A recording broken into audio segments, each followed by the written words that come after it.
आज देवउठान एकादशी है और देवउठान एकादशी पर मैंने घर में साफ सफाई कर ली है और इसके बाद मुझे बाजार से कुछ सामान लाना है, तो मैं जा रही हूँ मार्केट कुछ सामान खरीदने।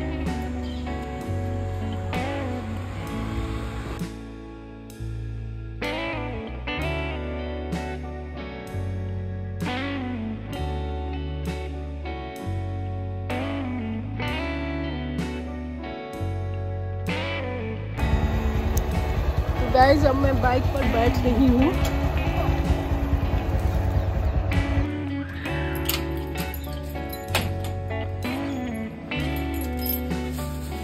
हाय गाइस, मैं बाजार से आ चुकी हूँ। आप देख सकते हैं कितने सारे मैंने पूजा का सामान लिया है और बहुत ही हमारे पास टाइम बहुत कम था, बहुत जल्दी आ गए।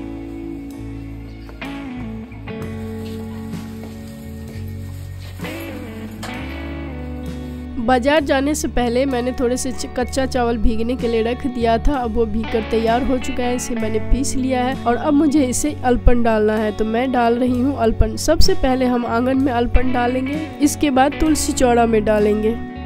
अल्पन डालने के बाद बीच बीच में पिठार से डॉट डॉट देना है। इसके बाद इसके ऊपर सिंदूर का टीका लगाना है। ऐसा करने से डिजाइन निखरता है और सिंदूर और चावल बहुत ही शुभ माना जाता है। इससे श्री हरि प्रसन्न होते हैं, इसलिए हम इन चीजों का इस्तेमाल करते हैं।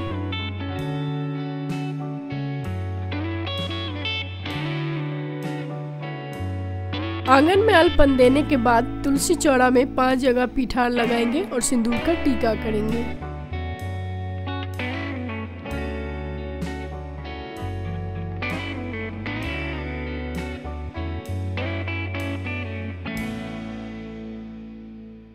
पिठार से अल्पन देने के बाद हम इसमें सिंदूर का टीका लगाएंगे।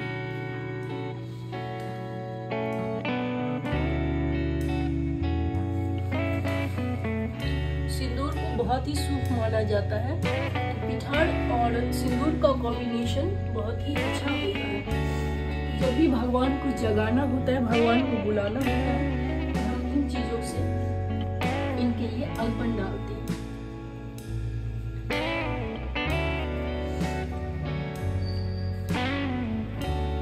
बरामदे से लेकर पूजा रूम तक हम इनके लिए नाश्ता बनाएंगे।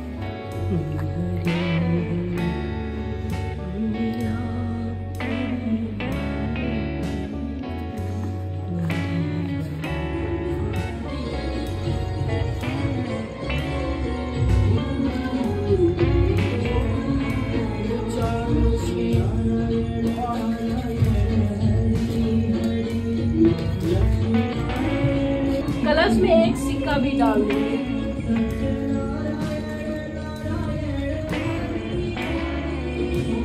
और ये दीप उठाएंगे और इस पर रखेंगे। दीप का मुंह पूरब दिशा की ओर होना। तो विष्णु भगवान का रास्ता हमेशा पूरब से होता है, पूरब से ही आते हैं, या जो भी देव होते हैं पूरब दिशा से आते हैं, तो उनके लिए पूरब दिशा की तरफ आपको दीप जलाना है।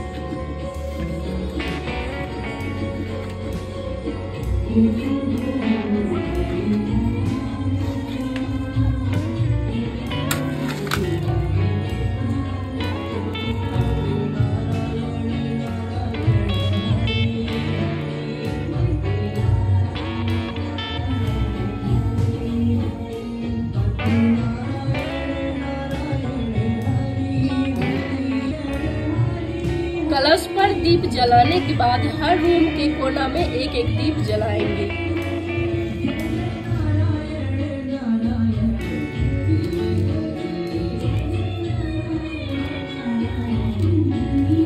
इसे हम हर कोना में एक दीप जलाकर लक्ष्मी जी की आवाहन करते हैं कि हे लक्ष्मी माँ, हे नारायण भगवान, आप जाग जाइए और हमारे घर में विराजमान करिए, हमारे घर पधारिए और हमेशा आप सुख समृद्धि के रूप में हमारे घर में खिलाते रहिए। जितने भी ईशान कोण है इसमें हम एक दीपक जलाएंगे पूरब दिशा में।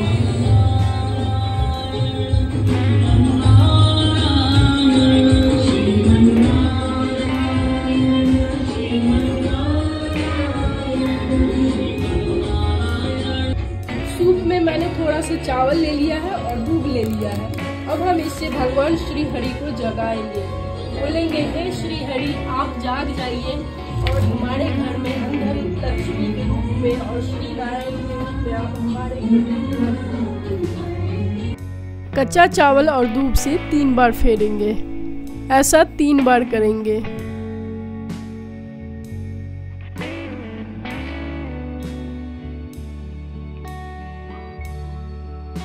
कलश से लेकर हम पूजा रूम तक लाएंगे और फिर पूजा रूम से बाहर करेंगे, यानी कि दुख दरिद्र को बाहर करते हैं। और फिर बोलेंगे, हे श्री हरि हमारे घर में जितना दुख दर्द है, कलेश है, नेगेटिव सोच है और जितने भी गलत चीजें हैं, उन सभी चीजों को, किसी की नजर हो या कुछ भी हो, उन सबको बाहर करेंगे। इधर से हम बाहर करेंगे। फिर से चावल लेंगे और श्री हरि को याद करते हुए अंदर।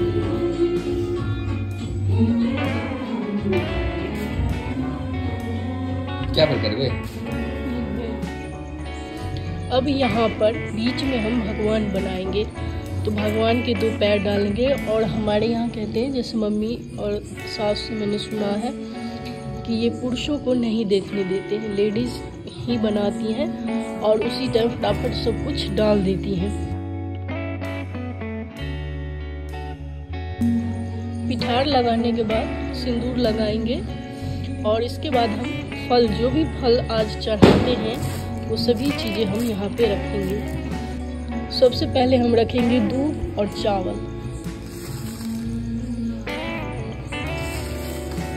3 बार डालेंगे। इसके बाद मैंने गन्ना दे दिया है, एक मूली भी रख देंगे। मतलब हमारे खेतों में जो भी चीज उपजती है, मतलब इस टाइम जो जिन चीजों का सीजन है वो सभी फल और सब्जियां इसमें रखी जाती है। तो एक गाजर, शकरकंदी भी इस टाइम फल जाता है, तो एक सेब रखेंगे। ये सब भगवान का प्रसाद है। और पुंगी फल जो हमेशा सीजनल फल होता है ना, केला ऐसा फल है जो हर सीजन में फलता है। और इस टाइम आंवला फलता है, यानी इस व्रत का जब हम इस व्रत को तोड़ेंगे तो आंवला खाकर ही तोड़ते हैं। तो एक आंवला भी दे दिया है और श्री हरि के लिए एक पुष्प।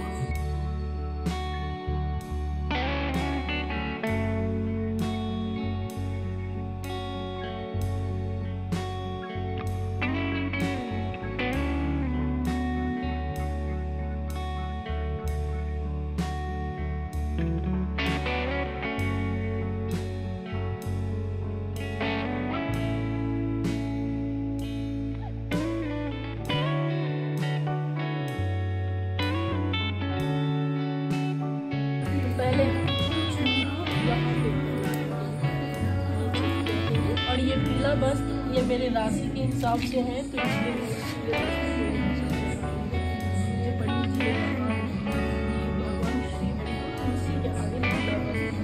और ये जो आप देख सकते हैं 5 निशान मैंने बनाया हुआ है। इसमें 5 तरह के अनाज रखेंगे। एक में डालूं अखरोट और एक में डालूं चावल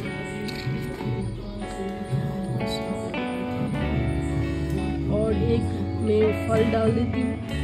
अल्पन देने के बाद घर के जो वस्तु होते हैं, फ्रिज, टीवी, वॉशिंग मशीन, अलमीरा, ऐसे जो भी वस्तु होते हैं सभी के ऊपर पिठार लगाते हैं। ऐसा करने से कहते हैं कि हम लक्ष्मी को जगाते हैं। और इसके बाद भगवान घर में यानी पूजा रूम में भी इस पिठार का थप्पा लगाते हैं या छींटा मारते हैं।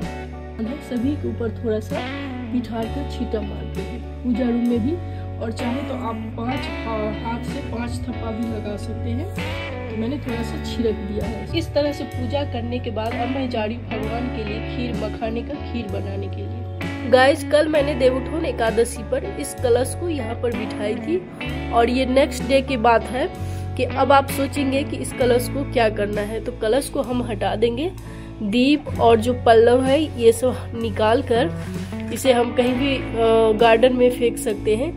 और जो इसके अंदर पानी भरा हुआ है इसे हम तुलसी में डाल देंगे। आप चाहे तो थोड़ा सा अपने घर में छिड़क दीजिए और इसके बाद बचे हुए पानी को किसी गार्डन में किसी पौधे की जड़ में डाल सकते हैं या तुलसी की जड़ में डाल सकते हैं। जैसे कि आप देख सकते हैं मेरा ये गार्डन है और इसमें बहुत जगह है, तो मैं कहीं भी डाल सकती हूँ किसी भी पौधा के पास। या फिर आप किसी फूल के पौधे जो होते हैं गमलों में डाल सकते हैं, या फिर आप देख सकते हैं कि मेरे पास तुलसी का पौधा भी गार्डन में भी लगा हुआ है, तो मैं गार्डन में ही डाल रही हूँ। और इसमें डाला हुआ सिक्का साफ करके इसे रख लेंगे, अपने पर्स में रख लेंगे। यह बहुत ही शुभ होता है और इसे यूज कर सकते हैं, किसी भी काम में यूज कर सकते हैं। और आंगन में अल्पन के ऊपर जो मैंने डाली थी फल फ्रूट और जो सब्जियां थी, ये सभी हम उठाकर रख लेंगे, यानी इसे हम अपने घर में प्रसाद के रूप में इस्तेमाल करेंगे। बीच में मैंने भगवान के पैर के निशान बनाई थी, इसे हमें पानी से मिटा देना है। और ये मॉर्निंग में उठते ही सबसे पहले आपको ये काम करना है। फल और अनाज रखी थी, ये सभी भी उठा लेंगे और इसे हम किसी दूसरे पर्सन को दे देंगे, यानी हमें इसे दान कर देना है। अब हम भगवान जी को भी यहाँ से हटा लेंगे, प्रसाद भी हटा लेंगे और इनको साफ करके पुरानी जगह पे लगा देंगे।